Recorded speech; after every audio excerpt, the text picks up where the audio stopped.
Behind me is an MGTF, and if you think that car looks familiar, maybe it is. Yes, in fact, the first ever car review I ever did was of this very MGTF, but I didn't think I did a particularly good car review because I didn't know what I was doing. These days I have a much better idea. I understand how to get a better angle of the car. I know how to talk about it. I know the power of walking away from a car while you're talking about it.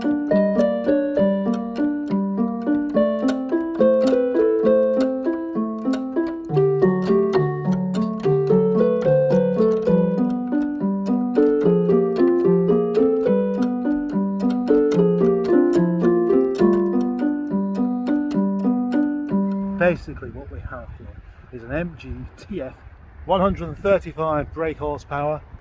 It's quite a zippy little car. This one is in very tidy condition indeed. All of the stickers and the windscreen shows an enthusiast owns it. Only the minorest of blemishes and the tiniest tank just down there. What can you say about the MGTF? Well, plenty, but I'm not going to do. If you want to know all of the history and about its subframes from Metro and stuff like that, there are other channels out there that will go into detail about such things and give you a 27-minute long video. I would prefer to talk about how I wish more cars had this kind of style to it.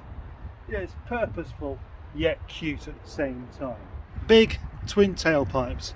Not too big as they look stupid. Lovely, stylish rear lamps. The size is just right. Not too big, not too small. And they don't even wrap around the rear end of the car as you might expect.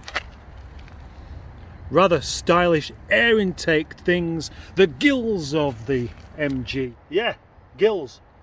Although it's not supposed to go underwater, but they are. They're like the gills, aren't they? Like the gills to fill the lungs up with oxygen.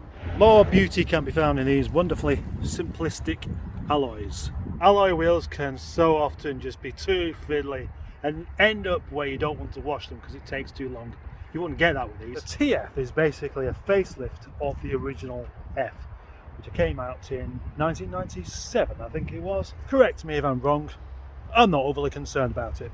As far as facelifts are concerned, they didn't do a great deal, really, did they? They had a new bumper on it that's a bit more chinny, and the headlamps look a bit more aggressive. I suppose you could say they're a bit more aggressive. It's got a slightly more purposeful front end, whereas the old MGF just looked really cute and lovely. It was like a puppy. It's like a lovely little puppy. This is the dog version of the puppy, but it's still cute. It's not a puppy Rottweiler or something like that. No, it's a Labrador. So it still looks cute, just more grown up.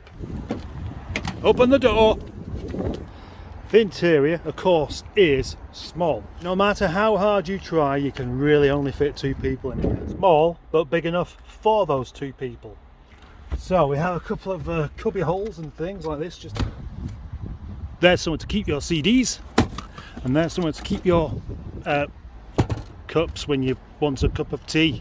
Lovely clear instrument cluster, as you get with all MG and Rover, of course. Easy to forget, actually, the thing with MG Rover. MG took lots of Rover parts, but this car is bespoke to MG. It has Rover parts in it, but there's no Rover TF, is there? It's just an MG TF. However, it doesn't stop it from feeling rather familiar. Big MG badge on the steering wheel there, which is useful, stops you from forgetting what you're driving. Instrument cluster has an MG badge on as well, so you can be reminded of what you're driving while observing the rev counter. And then on the dashboard, another MG badge, which is quite useful because that means while you're driving along looking at the windscreen, which is where you should be, you can still see that you're driving an MG. We'll look around here, and on the wind deflector, another MG badge, which of course is another excellent place to have one, because whilst you drive along you should use your rear view mirror, and then you can see the MG badge on that as well. It basically means you have no excuse ever to forget what kind of car you're in. The engine is in the middle, not actually in the middle because that's where you sit, but just behind the driver's seat and the passenger seat as well.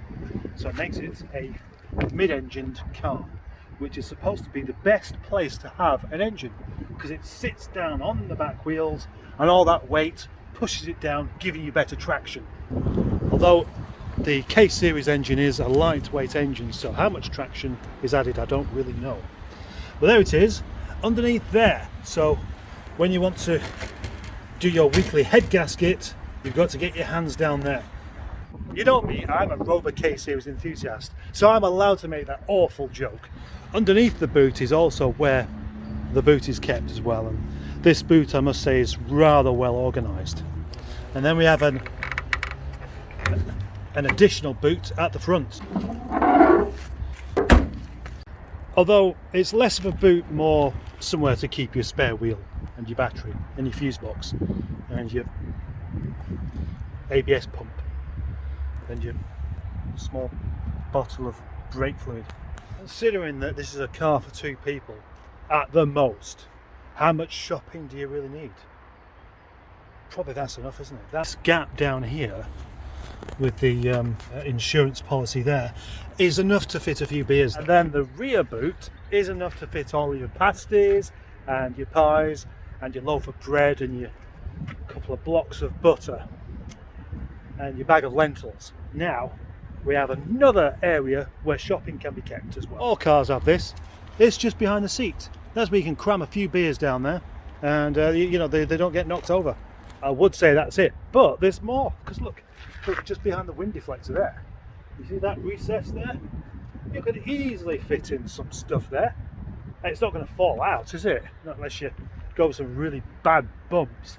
So your shopping's safe there. This car was most definitely designed for the shopping person in mind. It might be worthwhile pointing out though that this boot does fail the dead gangster test, unless you've got a hacksaw.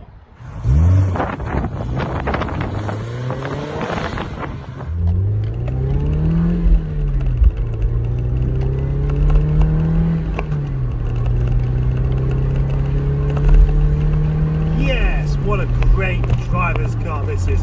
Properly planted feeling and purposeful. And much more purposeful than it is cute as well. It is firm and a little bit jiggly, but certainly feels planted. And it doesn't feel like I'm going that quickly, but I'm doing 60 now, which is a highly respectable speed. And in actual fact, a speed you're not really supposed to exceed going along a road like this in the first place. You can't really make the most of a car like this unless you're driving it with a little bit of enthusiasm. It just doesn't really make sense. You can't get the most out of that really sharp steering and the quick throttle responses without, you know, enjoying it. So let's do that.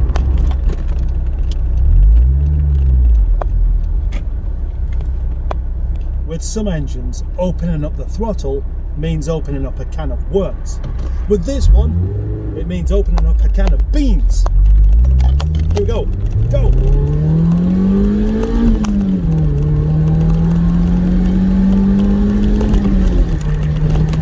That is excellent.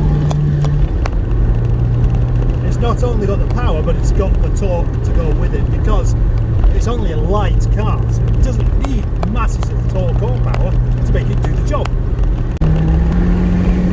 If I'm honest, I might have been going a little bit faster than I should have done this now.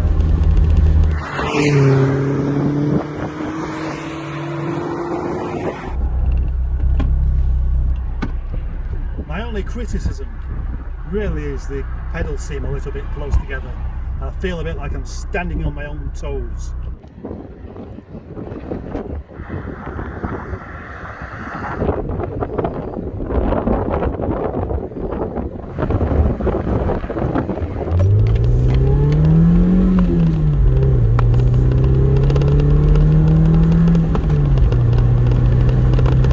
I think it's fairly clear that I like this car, but a Model 9 I think it's absolutely fantastic. I think it's wonderful. I think it's superb.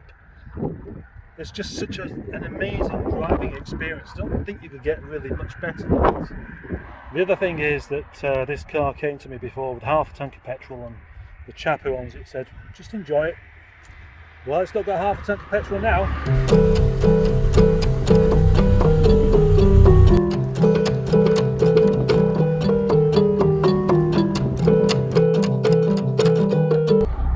Most of the time you see one of these being driven like this.